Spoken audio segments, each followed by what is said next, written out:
আমি তোকে যেই দিন থেকে বিয়ে করেছিলাম সেই দিন থেকে আমার মনে মনে একটা সন্দেহ ছিল যে তুই একখান রড মাস্টার মহিলা, নাহলে তুই আবার আমার ভাইপুর সাথে পাম্পিং করিস। অত ইবলিশ শয়তান মহিলা কেন রে তুই? তোর ওই নিজের ওই 3 কোনা বাকুড়িতে জল ঢালার লেগে আমার ভাইপুর সাথে সহবাস করলি। একবারও তোর এই হাজবেন্ডের কথা ভাবলি না? আমার বাপ তোর সাথে বিয়ে দিয়ে সে যে তো অন্যায় করি গেছে, সে শালাকে তো আমি ক্ষমা করবই না। তোর সাথে তোকেও তো আমি ক্ষমা করবো না, কিন্তু তোকে এক খেলা দেখাবো আমি। খেলা দেখাইতে কি আর বাকি রেখেছিলে? তুমিও তো বিয়ে করেছিলে। এই আমি বিয়ে করেছিলাম তো তোর কি ল? তুই আমার ভাইপুর সাথে থাকতে গেলি কেন? আমি তো ভেবেছিলাম তুমি মরে গেছো, তাই তোমার প্রতিশোধ নেবার লেগে ওকে আমি নিয়ে আইছিলাম এইরো। তো প্রতিশোধ লিয়া বাদ দিয়ে পাম্পিং হয়েছিল কেন?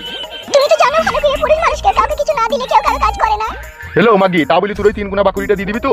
তুই একবার আমার কথা চিন্তা করলি না যে আমার স্বামী ওই 3 কোনা বাকুড়িতে চাষ দেয়? আমি অন্য জনের কেজেল আমার জমিতে আমি নামিয়ে দিচ্ছি, সে আইজু মাইজু করে চাষ দিয়ে দিবে। অন্যায় তো হয়েছে, ভুল তো হয়েছে, দেখুন আর কি করা যাবে বলো? করা যাবে লো মাংমারানি মাগি। 1.5 বছর গঙ্গার জলে গলা ডুবি বসে থাকবি, তাহলেও তুই শুদ্ধ হবি নাকি তাই আমার সন্দেহ। আর সেখান কি ছেলে শুয়ে আছে নেলা বাবাকে, তাকে আমার লোক ধরতে গিয়েছে, তাকে পেইলে তাকে যা মাহাজ দেবো আমি জানি। বিধবার কাপড়টা খুলে গেল, ভালো কাপড় পরগা, এসে যেন তোর বিধবার ড্রেস আমি না দেখতে পাই। মাংমারানি ভেকুচুদি মাগি।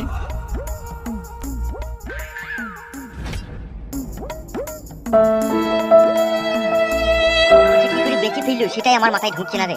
বে তুই সত্যি করে দেখেছিস তো না রাতে আবার স্বপ্ন দেখেছিস? হ্যাঁ ভাই বলো, তুমি স্বপ্ন দেখোনি তো আবার? মানুষ স্বপ্ন দেখে ঘুমের ঘরে, জিন তো অবস্থায় লয়। তোর কথা শুনে বানা জান ধর ধর ধর ধর করছিবে। তুই জান তো ধর ধর ধর ধর করছিস, আর আমার জান কি করছিস জানিস? কি করছিবে? সেটা আবার কি বে? মানে মৃত্যু বেশি দূরে আর নাই। হ্যাঁ বে, তুই যে এমএলএ বিকাশ দত্তকে গুলি করে মার্ডার করলি, তারপর বাঁচলি কি করলি? বাবার নকল লয় তো? না নকল লয়, এ আসল। এ যে আমাকে তাড়া করেছিল আমি তখনই বুঝতে পেরেছি আসল বিকাশ দত্ত। হ্যাঁ গো, তাইলে কি হবে? সেইটাই তো বানা, খানকে ছেলে বেঁচে গেল কি করে? আমার মন বলছে ও মনে হয় নকল রে, ওকে প্লাস্টিক সার্জারি করেছে মনে হয়। প্লাস্টিক সার্জারি আবার কি বে? বে হয় হয়, যেমন মানুষ ছিল তেমন আবার কই দেওয়া হয়, তার মতনই মুখ চেহারা কই দেওয়া হয়, ডাক্তার কই দেয়। তাইলে কি মানে বিকাশ দত্তকে আসল লয়? খতিয়ে দেখতে হবে। এখন বিকাশ দপ্তর বিষয়ে আসল ব্যাপারটা জানতে গেলে আড়াল থেকে সবকিছু জানিয়ে নিতে হবে, ও আসল না নকল। ঠিকই বলেছিস তো। তাহলে কি করবি ভাবছিস? ও আসল না নকল সেটাও তো জানতে হবে, না জানি তো ওকে ভয় করা যাবে না। ভারী টেনশন বড়া। মোহাম্মদ তুমি বিকাশ দপ্তর কাছে জমালে আবার তোমাকে মারবি তাই নি? বিকাশ দপ্তর মিটার হারামি লোক, তোমাকে আবার সে পুরাই বাদ করে দিল আব্বা। হারামি লোক তো অবশ্যই রে বাপ, সে শুনির বাচ্চা। সেখান কি ছেলে লেগে আমার জিনা হারাম হয়ে গেছিল বাপ। তবে তোমাকে এসব ঝুট ঝামেলার মধ্যে থাকতে হবে না। আরে আমরা তো নাই গো বৌদি, আমাদেরকে কি ও ছাড়ছি বলো? ও তো আমাদেরকে 1 কপে পেলি 2 কপে গেছি না। বে কালু, এই ব্যাপারটা আব্বাকে সব গুছিয়ে বলবে, আব্বা যা একটা ব্যবস্থা করবে। তোর আব্বা বয়স্ক বুড়ি মানুষ, ও আবার কি করবে? তা হইলেও খাপাচ্ছে, আব্বা বয়স্ক হইলেও ওরা একটা জ্ঞানী লোক, ওরা জ্ঞানের কথাই বলবে একটা, যে কি করলি কি হবে, বুঝলি বাড়া? বেশ ঠিক আছে, তাই হবে। তা তোর আব্বা কোথায়? সেখান কি ছেলে শুয়ে বাচ্চা যেখানে ইঁদুরে মাটি খুলিতে সেই আবার যে কপি লাগিয়েছে। কি বলছি ভ্যানটির একদিন চাষ দিয়ে কপি লাগাইনি? না চাই দেয়নি, সে আমাদের পাহাড়টাতে ইঁদুরে মাটি খুলেছিল 4-5 জায়গায়, আর খানকি ছেলেটা সেই বাইরে করে কুপি কাপি দিয়ে সেগুলো কপি লাগিয়েছে। কপি হবে দি? কি জানি বড়া এখন কি হবে। তাহলে চো বাইরে বসে গা, তোর আব্বা আসুক দিয়ে সব বলছি। বাইরে বসতে হবে না, এই বস বড়া, একটু আদা দিয়ে লাল চা করে জানো তো। যাই আব্বা আসুক, এই ব্যাপারটা বুঝিয়ে পারি বলি, তারপরে সিদ্ধান্ত নেবো, বুঝলি তো? বেশ বেশ ঠিক আছে, বস এখানে বস। খানকি ছেলে শুয়ে বাচ্চা বাঁচলো কি করি রে? সেইটাই তো আমারও প্রশ্ন রে ভাই। কালকে আমার সারা রাত ঘুম হয়নি গো, এত দাবড়া দাবড়ি চলছে পাড়াতে। কিসের দাবড়া দাবড়ি চলছে পাড়াতে? শয়তান লোক এমএলএ বিকাশ দত্ত সাহেব কিছুদিন আগে মারা আগেই ছিল, আবার বেঁচে ফিরে এলো। কি বলছেন আপনি এইসব? কি বলছি নয়, যা বলছি ঠিকই বলছি। ওইভাবে যে ও মরে যাওয়ার পরে ফিরে আসবে আমরা কখনো স্বপ্নেও ভাবিনি, বুঝলেন তো? আচ্ছা দাবড়া দাবড়িটা কিসের হয়েছিল?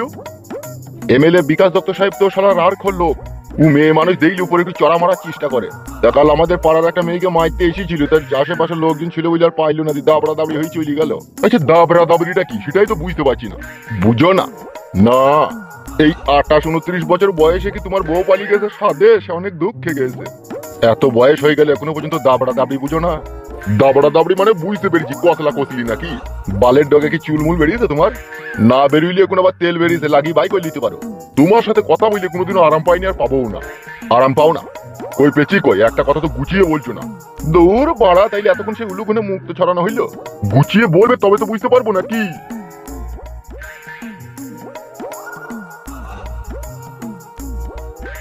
কি গো কথা মতো বলছো না, আরে আরে পালাইছো? বাড়িতে একটু কাজ আছে সেই জন্য যাচ্ছি। আরে যাবে যাবে, শুনো শুনো। হ্যাঁ বলো কি বলবে? গরম গরম খবর একটা শুনেছো হালকা পাতলা করে? সেটা কিরকম? ওই এমএলএ বিকাশ দত্ত সাহেব আবার বেঁচে ফিরেছে শুনলাম। এসব কি কি কি বলছেন আপনি? আমি তো এটাই শুনলাম যে বিকাশ দত্ত সাহেব আবার বেঁচে এসে। দূর মশাই, আপনি স্বপন টপন দেখেছেন হয়তো রাতে। মরা মানুষ কি করে ফিরে আসতে পারে? যাও যাও গ্রামে খবর লাও, যে এত সব আজে বাজে ফালতু কথা। আমাকে ফালতু লোক বলি যাওয়া? বেশ, তুমি কাজের লোক কবে ছিলে হে? ধরে আনলি কোথা থেকে ওকে? বাড়িতেই ছিল, মাংমারানির ভাই বসে বসে বিয়ার খেয়েছিল। বিয়ার তোর গায়ে ভরে দেবে আসছে তোর বাপ। মাংমারানির ভাই কাকি মানলি না বে শালা সুরের বাচ্চা। বে গুদমানি ছোড়া শালা, তুই তোর নিজের কাকিকে উল্টো পাল্টা বুঝিয়ে তাকে কি করে সহবাস করলি বে? চাঁদে ফুটু করে দেবো লেগে? ওইসব মাংমানি ভাই চাঁদে ফুটু করে দেওয়াই দরকার বে। এইসব মাংমারানির ভাই সুরের বাচ্চা, সমাজের ক্যান্সার বেরা। আবার তাকাচ্ছিস কি বে মাংমারানির ছোড়া? তুই তোর নিজের কাকিকে গুত্তু মাইতে গিয়ে তোর বিবেক আটকাইলো না? বিবেক থাকলি তো আটকাবে। বে কথা বলছিস না কেন বে? তোমরা কি চাইছো কি আমার কাছে? আমরা কিছু চাইনি। চা বেতে তোর বাপ। My name is MLA Bikash Dutta.